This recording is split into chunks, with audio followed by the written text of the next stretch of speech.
They're not broadcasting it on CNBC, but some of America's powerhouse brands are zipping their briefcases and heading north to Canada for reasons beyond dollars and politics, something far bigger.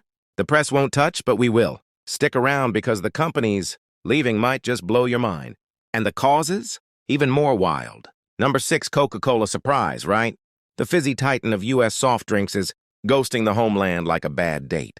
Coca-Cola, the symbol of July 4th. Picnics and ballpark cheers is quietly making moves up north, no headlines. No press fanfare, just stealth. A factory suddenly rises in Ontario, deals get signed in Quebec. So what's the deal? U.S. tariffs jacked up can prices, and Coke's bottom line took a hit faced with skyrocketing costs. They chose a backdoor solution: shift ops northward and stay low. And it's not just about cans. Jobs are drying up at home like your last sip of soda in the sun. And now your next Coke. Might say bottled in Canada if a brand as red, white, and blue as Coca-Cola is. Bailing for better margins, who's next? Target? Apple? Or maybe Taylor Swift? Stick with us, this story's got more fizz than just soda. Number 5, General Motors, the name used to mean something. A badge of American steel and pride. Maybe your dad built one, maybe your mom drove one, and someone at dinner bragged about their GM pension, but by 2025, that legacy's fading faster than paint on a dusty old Impala, and barely a whisper in the news you'd think GM, the Lion of Detroit, would make a stand. Plot twist. They're not resisting. They're packing up in silence, strategically shifting north while most Americans sit baffled as car prices jump. By $7,000 since 2021, GM's already playing 40 chess in Ontario, and this isn't some quick exit drama. It's a slow, calculated fade. Step 1, the supply web. GM doesn't build cars in a vacuum. It needs thousands of parts from hundreds of vendors, but when tariffs land like a hammer to the spine, those costs skyrocket. The U.S. slapped stiff tariffs on steel and aluminum. Canada got hit to 50% by mid-2025. Suddenly, GM's production line looked more like a bonfire of cash, and car prices aren't like soda hikes. You can't impulse buy a $45K SUV when wallets are tight. Demand flatlined, and GM whispered, "How about Canada?" The early signal? Over $2.6 billion invested into GM Canada since 2020. Sounds tame, but wait, that includes a full-blown EV push in St. Catharines, drive units coming out of Bécancour, Quebec, and over $1 billion poured into a battery materials plant with POSCO. This isn't hedging. It's planning the exit. Meanwhile, back in the States, plants are slowing or closing. Ingersoll's Cami Assembly laid off 1,200 in April 2025 to retool for next-gen translation. Shut down now, maybe reopen. Spoiler, they usually don't. Now here's the twist. While U.S. plants downshift, GM's hiring engineers in Canada like candy at Halloween. High-skilled jobs in automation, EV software, and smart factories quietly fill up in Ontario and Quebec. Care to guess where GM's next big innovation hub is? Hint, it's not Detroit. Don't get fooled by feel-good CEO soundbites. Sure, on paper GM's invested in America, but every Canadian dollar skips Flint or Toledo, and every skipped dollar chips away at entire towns. No jobs means no stores, no students, collapsing values. Hope fades like frost on glass, and the craziest part?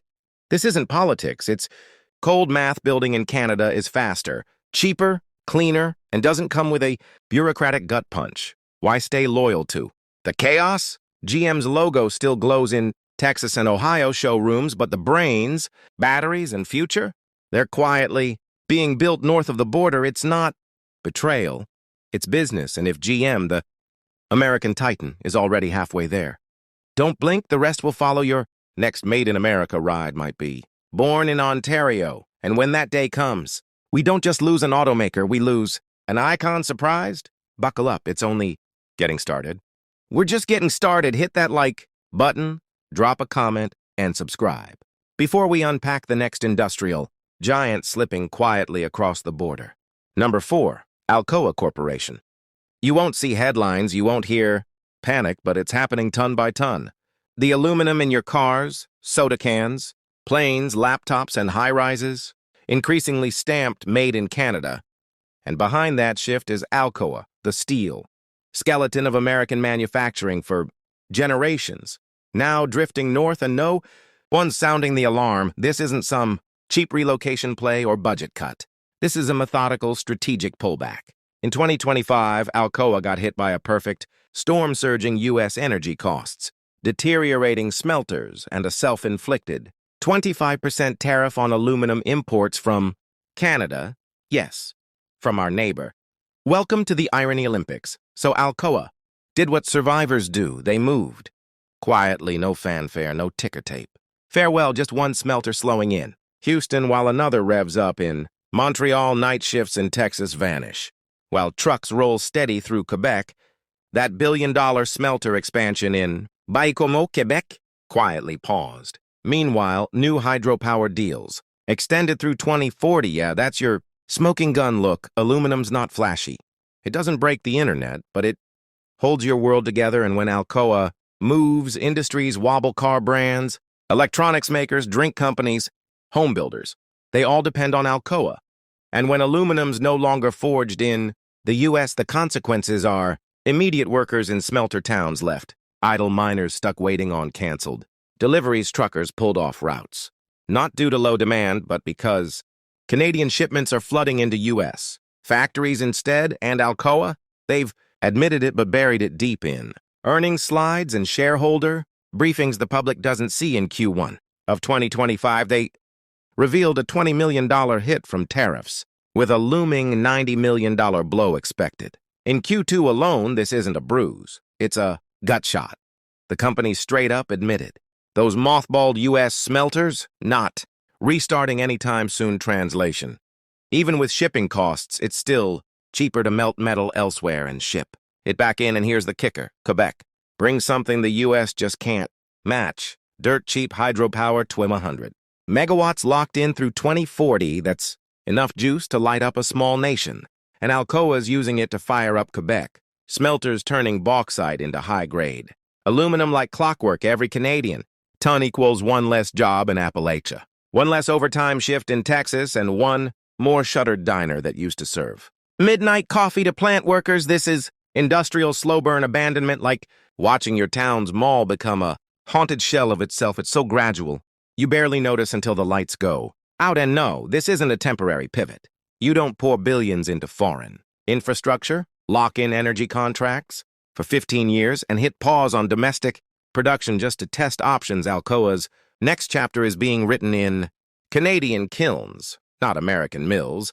So next time you crack a cold one, rub your palm over a car panel or admire a sleek building downtown. Ask yourself, is that U.S. metal or cross-border sparkle?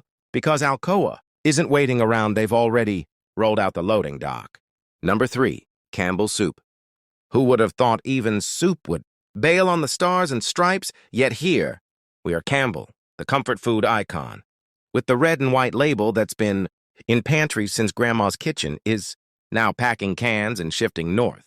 This isn't some washed-up 90s brand fizzling out. It's a billion-dollar food machine tired of skyrocketing U.S. costs and policy whiplash. And here's the punch line: more than 90% of Campbell's goods come packaged in aluminum. So when the U.S. slapped a fat 25% duty on Canadian metal, then doubled down with more hikes, this wasn't just government red tape.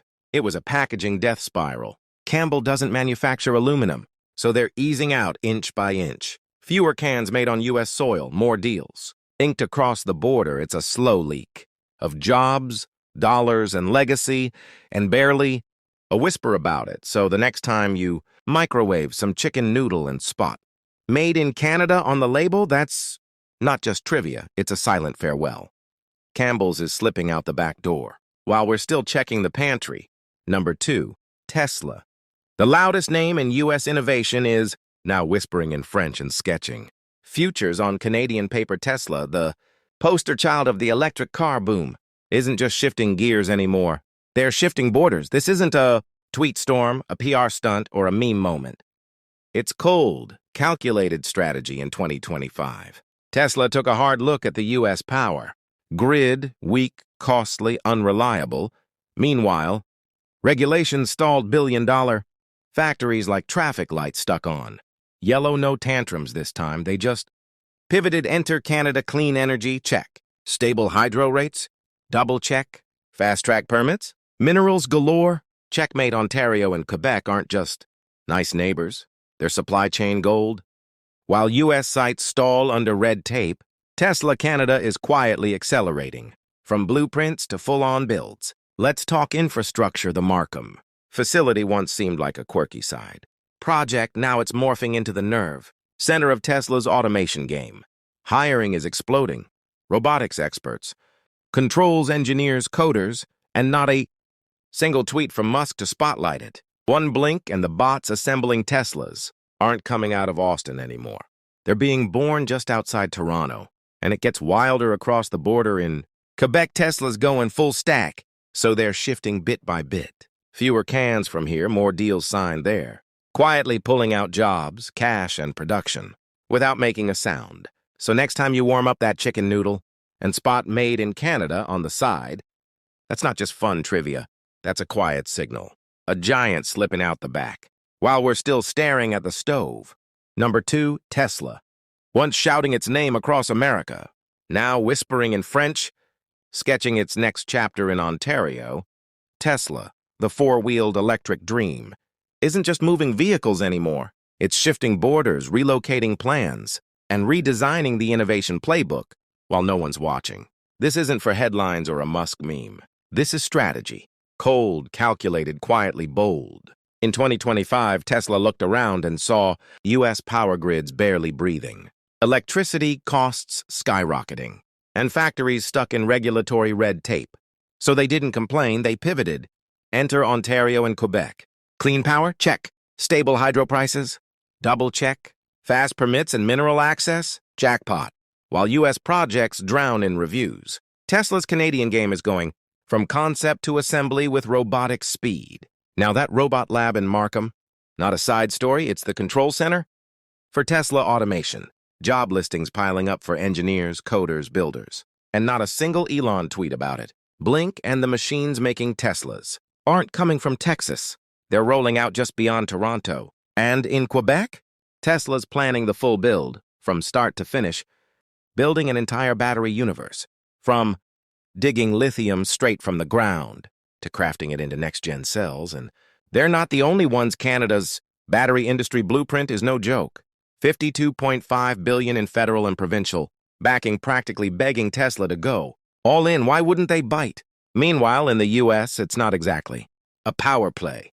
Flickering grids, surprise, blackouts, and electric bills scarier than a horror film plot twist. It's hard to innovate when the lights keep cutting out. Tesla's not saying it publicly, but look closely, their gigafactory timelines.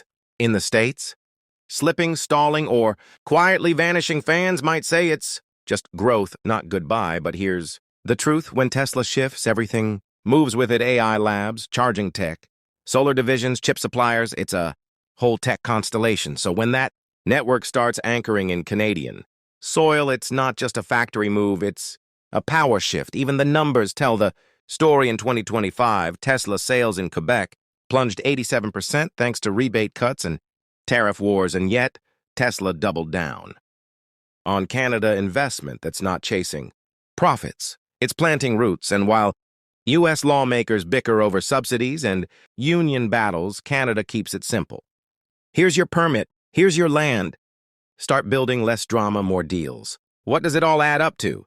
The EV king that once screamed "Made in America" is now laying its foundations north of the border, not in protest, not in headlines, but one bot, one bolt, one battery at a time. That Cybertruck you're waiting on might roll off the line with a bit of Canadian ice in its steel. That next gen solar brain running your home, the coder behind it might be sipping a double-double. On lunch break, Tesla's not ditching the U.S. They're insulating their future. With strategy, not sentiment, and the fact they're doing it quietly, that's the loudest warning of all. Because the future isn't just being designed, it's being relocated. Number 1, Ford. The automaker that once gave America wheels is now steering hard in a new direction. Spoiler, it's not toward Detroit Ford, the name stitched into working-class pride and classic V8. Muscle is pouring billions into Canada. Yeah, you heard that right. Back in 2024, Ford slid $2.3 billion into Oakville, Ontario, not Michigan, not Ohio, not even Texas, the mission. Crank out more of their legendary F-Series Super Duty. Trucks, one of the brand's biggest cash. Machines, and now it's being built in Canada's backyard, and while folks were busy debating gas versus electric, Ford was quietly redrawing the U.S. manufacturing map, and here's where. It really gets wild. Oakville was originally set to go full EV with sleek SUVs, but when battery prices spiked and the EV buzz cooled off, Ford hit pause. Electric plans pushed to 2027 instead. They're doubling down on gas-powered beasts. Why? Because Ontario offers a faster, cheaper, headache-free option, fueled by 90% clean hydropower. Yeah. Seriously, let's not twist it. This isn't Ford turning its back on the U.S. It's Ford playing smart chess American. Plants are gridlocked, rising power bills, rough labor talks, constant delays. Canada, they're offering $500 million. Incentives like welcome kits. Ontario asked, need space, power, and a tax cut? Ford answered, done. Result? 800 new jobs for Canadians' parts suppliers, rerouting orders north. Meanwhile, U.S. towns? Watching job boards go quiet? It's a slow industrial exodus, no headlines, no drama, just opportunity leaking out. The side door, so the next time a shiny F-150 rumbles past you, look again, that badge of American grit might have rolled off a Canadian line with a cold weather attitude. So there it is, 6 American icons, quietly shifting North empires, moving silently across the border. This isn't fear. It's a flare in the sky. Those brands still wear the red, white, and blue, but their roots, increasingly plugged into Canadian power plants and provincial funding. If the cornerstones of U.S. industry are heading north, what's left behind? We're just scratching the surface, so hit that subscribe button, smash the like, and share this with someone who still thinks made in the USA means what it used to, and drop your thoughts in the comments. We want to hear from you, because this conversation is just beginning.